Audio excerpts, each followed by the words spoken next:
From The National, this is Trending Middle East. I'm Yasmin Al-Taji. It's Wednesday, September 3rd. Here are today's headlines. Israeli army reservists are reporting for duty and preparing for an invasion of Gaza. This is despite warnings of major consequences for hundreds of thousands of Palestinians.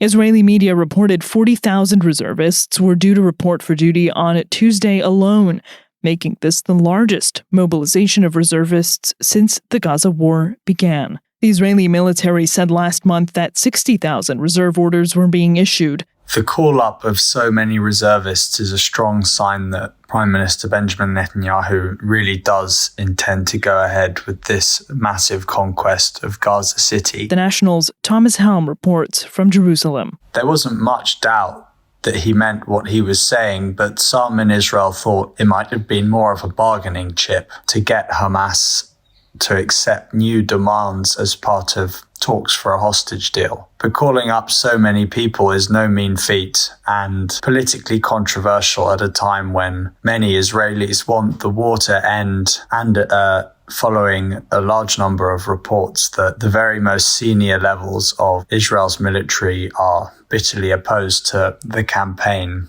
as the government imagines it.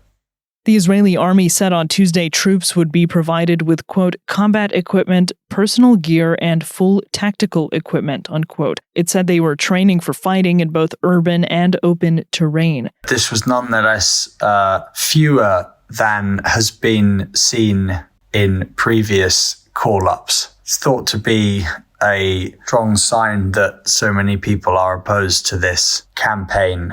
We heard from a small group of Israeli soldiers called Soldiers for Hostages who gave a press conference in Tel Aviv. We see it as a patriotic duty to refuse and to demand accountability from our leaders. They said they had more than 365 and counting soldiers who were not turning up for duty in opposition to what they described as Netanyahu's illegal war. But 365 is a small number when you consider that thousands of soldiers have signed up today. Meanwhile, in Gaza, the Civil Defense Agency said that at least 45 people had been killed by Israeli forces, including 10 in an airstrike on homes in the southwest of Gaza City. Israel's security cabinet approved the plan to capture Gaza City last month. Israel currently holds about 75% of the strip. The UN says hundreds of thousands of civilians live in areas facing invasion. Contradictory Israeli eviction orders, a lack of space in areas the army has told people to move to, a worsening famine, and fears of permanent displacement among residents have led aid agencies to believe many Palestinians will stay put. Egypt has appealed to the European Union to pressure Israel to accept a ceasefire agreement and end its expansion into Gaza. The deal on the table was proposed by Cairo and Qatar and approved by Hamas. This move came as Egyptian Foreign Minister Badr Abdelati met the President of the European Council, Antonio Costa, on the sidelines of the Bled Strategic Forum in Slovenia this week. The National's Kamal Tabikha reports from Cairo. The Foreign Ministry issued a statement essentially saying that Israel wasn't cooperating and there was a lack of responsiveness from the Israeli side towards this ceasefire plan that Qatar and Egypt had put together. This is an old ceasefire plan that they're trying to revive, which essentially calls for a 60-day truce and hostilities and unlimited humanitarian access to civilians in Gaza, where a famine has been worsening for the past few months. So Egypt sees this lack of cooperation as intent in Israel to continue the war and to continue harming civilians. Israel has the support of the US in Slovenia, where he said that essentially the EU has been trying to push through a lot of Security Council resolutions to control Israel's behavior with regards to the blockade that caused the famine. These resolutions are being vetoed by the US, and essentially what the EU is saying is that it can't really do anything about it. On Monday, the Egyptian Foreign Ministry condemned a, quote, lack of responsiveness, unquote, by Israel to the Arab ceasefire proposal. The ceasefire plan lays out an initial period of 60 days during which hostilities would cease and humanitarian aid would be allowed into Gaza without being hindered by Israel's military blockade. Israel has delayed its response to the proposal and sparked criticism from mediators Qatar and Egypt, as well as from Israeli politicians and the families of hostages. Meanwhile, other plans have surfaced in media reports. A U.S. plan reported by the Washington Post envisions decade-long American custodianship of the enclave while it's rebuilt as a tourist resort and industrial hotspot. Certainly, the EU has taken a lot of pro-Palestinian positions. If we remember, Joseph Borrell was one of the loudest voices calling for an end to the war, and he was one of the first voices that called it a genocide. So the EU has been making, within the realm of verbal statements and all that, it's been on Palestine's side. And as we can see over the past few weeks, a lot of EU nations, a lot of Western nations have announced plans to recognize Palestine as a state. And certainly it's no secret, Israel is losing friends all over the world. The disapproval of Israel and what's happening in Palestine is at an all-time high.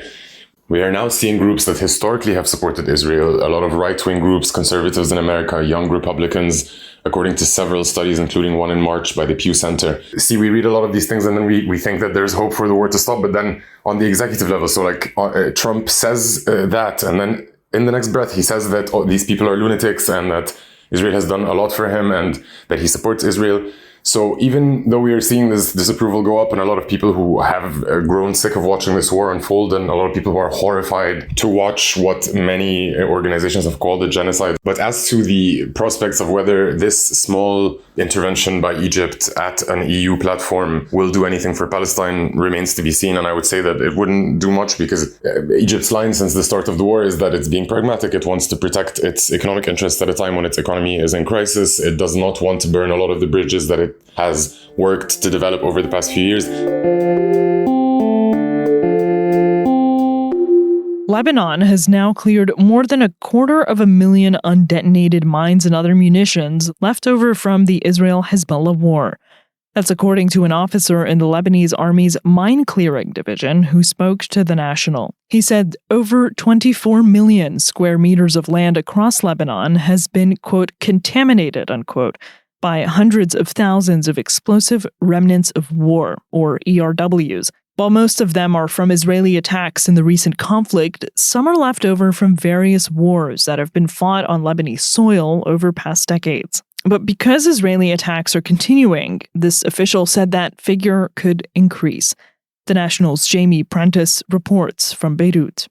This mine clearing division is known as the Lebanese Mine Action Center, and it is basically overseeing the removal of unexploded ordnance found in fields, homes, and under the rubble in conjunction with local and international organizations. Now, ERWs can refer to a number of things, but it's mainly mines, cluster munitions, unexploded ordnance, and booby traps and other devices. The army officer said that the work that the army is doing is vital. It allows people to return home, ensure that previously affected areas can be used again, whether that is for economic or social activities. But it's also a very dangerous and ongoing issue.